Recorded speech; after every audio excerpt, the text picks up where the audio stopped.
Guys, আপনারা সবাই কেমন আছেন? আশা নিয়ে ভালো। কত সুন্দর একটি জায়গায় চলে এসেছি আজকে আমি। আমার সামনে হচ্ছে বাংলাদেশ, পিছনে হচ্ছে ইন্ডিয়া। আপনারা পিছনে যেটা দেখতে পাচ্ছেন সবই ইন্ডিয়ার ভিতরে ইন্ডিয়া। আমি বাংলাদেশের শেষ সীমান্তে চলে এসেছি। আমি আপনাদের সাথে একটি জিনিস তুলে ধরার চেষ্টা করেছি। এটা হচ্ছে বাংলাদেশের রাস্তা, সেই ভাইলার রাস্তা, কুষ্টিয়া দৌলতপুর।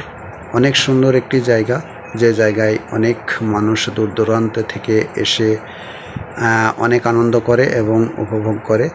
এই হচ্ছে বাংলাদেশের ক্ষেত, এটা হচ্ছে ঝালের ক্ষেত। আর ওই সামনে হচ্ছে নদী, দেখতে পাচ্ছেন নদী, একটি নদী বয়ে চলেছে।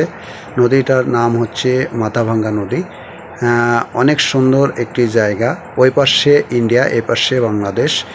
এই মরিচের ক্ষেত হচ্ছে বাংলাদেশের ভিতরে। সামনে মাঝখানে একটি নদী বয়ে চলেছে, নদীটার নাম হচ্ছে মাথাভাঙ্গা নদী।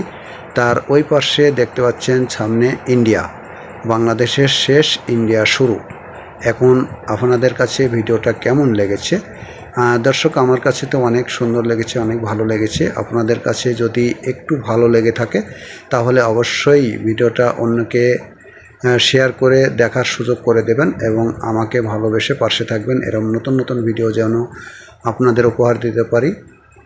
এটা হচ্ছে ঝালের ক্ষেত, এটা হচ্ছে বাংলাদেশের। এই দেখেন সাইকেল, বিষ দেওয়া মেশিন। এটা হচ্ছে বাংলাদেশের রাস্তার উপরে একজন তাল বিক্রি করতেছে এবং একজন তাল খাওয়ার জন্য সামনে দাঁড়িয়ে আছে।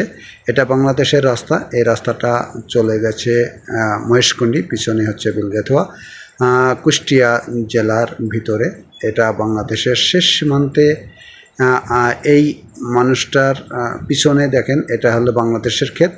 তার সামনে পিছনে আছে নদী, সেই নদী মাথাভাঙ্গা নদী। তার সামনে আছে ইন্ডিয়া।